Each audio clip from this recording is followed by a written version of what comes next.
સમાજનું જે આયોજન કર્યું છે અને ખાસ કરીને તે જે વેશ્યામાં ઘટના બની ઘનશ્યામભાઈ રાજપરાની હત્યા થઈ એના અનુસંધાને 9 તારીખે આપણે મહાસંમેલનની જે યોજના કરી છે એમાં કલમ એવા સંગઠન પૂરેપૂરું સમર્થન કરે છે.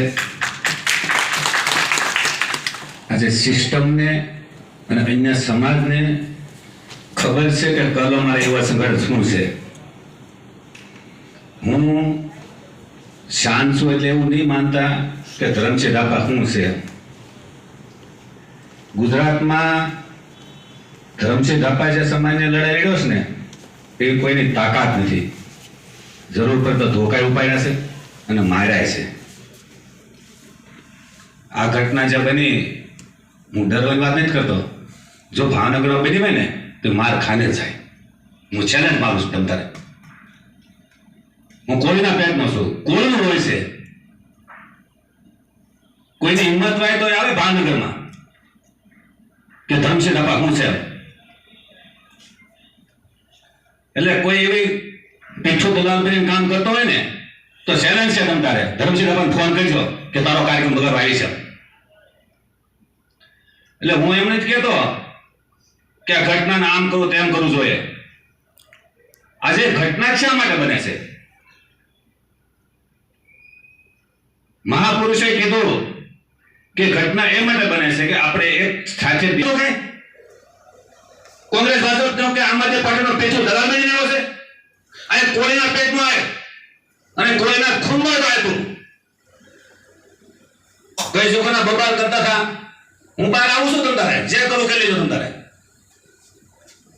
પણ ડરીને કોઈ આગેવાની લેતા જ નહીં. કોઈ ડરપોક લોકો કહેશે કે એના કાર્યક્રમ ગયા ને બગાડીને આવ્યા. એ તાકાત વાળી ત્યાં છે અને તમે નાલાયકો દલાલ બનીને આવું કામ કરો છો.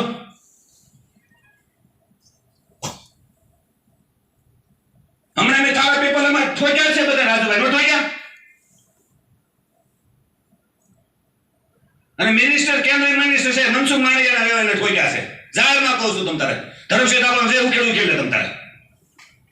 પણ કમસે કમ કોઈના પેટના છો, કોળી છો તો આ કોઈનું લોહી મને તો એવું લાગે લોહી જ નહીં ભાઈ.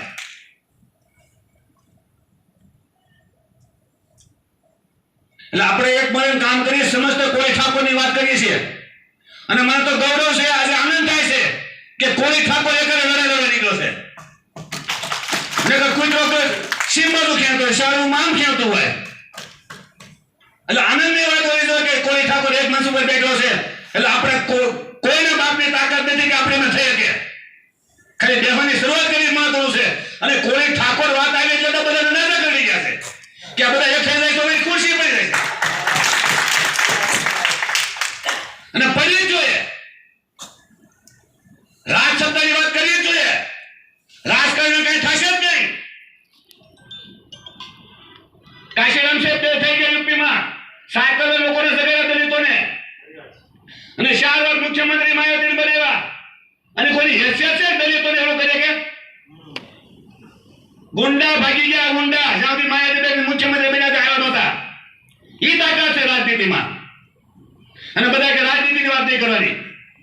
આ લાલુ પ્રસાદ યાદવ છે એ જ્યારે મુખ્યમંત્રી હતા જાહેરમાં આપણે લોકો પર અત્યાચાર થતા હતા અને લાલુ પ્રસાદ યાદવ અને તેજસ્વી યાદવ મેદાનમાં આવ્યા અત્યારે અત્યાચાર બંધ થઈ ગયા છે. એટલે કહેવામાં આવ્યું કે જેનું રાજ હોય ને એની પર અત્યાચાર ન થાય. આ દેશમાં મુઠ્ઠી પર મુગલ આવ્યા, મુઠ્ઠી પર હુણ આવ્યા, યહૂદી આવ્યા, અંગ્રેજો આવ્યા, એની પર કોઈને અત્યાચાર ન થતા. બોલેવા એનું રાજ હતું. હાલમાં પણ 2-3% લોકો પર અત્યાચાર થતું એનું રાજ છે. એટલે અને એનું રાજ આપણા મઠ્ઠી છે. જો આપણા મઠ્ઠી એનું રાજ આવતું હોય અને એના સમાજ સુરક્ષિત રહેતો હોય અને બેની લોકો સુરક્ષિત રહેતી હોય તો આપણા મઠ્ઠી આપણે રાજ કરવું જોઈએ. કરવું જોઈએ. આપણી સરકાર હોય તો કરવી જોઈએ. તો સત્તા જ માસ્ટર કી છે. દરેકનું પ્રશ્ન સોલ્યુશન માં તો સત્તા છે. સત્તાના સ્થાન પર નકામું છે. એ લોકો કરીએ કે છે એટલું કે દલાલો બેસીને કામ કરે છે. જાલિમોએ પાર્ટીઓ બની છે અને ગદ્દારોને કામ કરે છે એટલે અત્યાચાર અન્યાય થાય છે. જે દિવસે જાલિમોને લડવાની તાકાત ઊભી કરશો તો હેસિયત છે જાલિમોમાં આપણે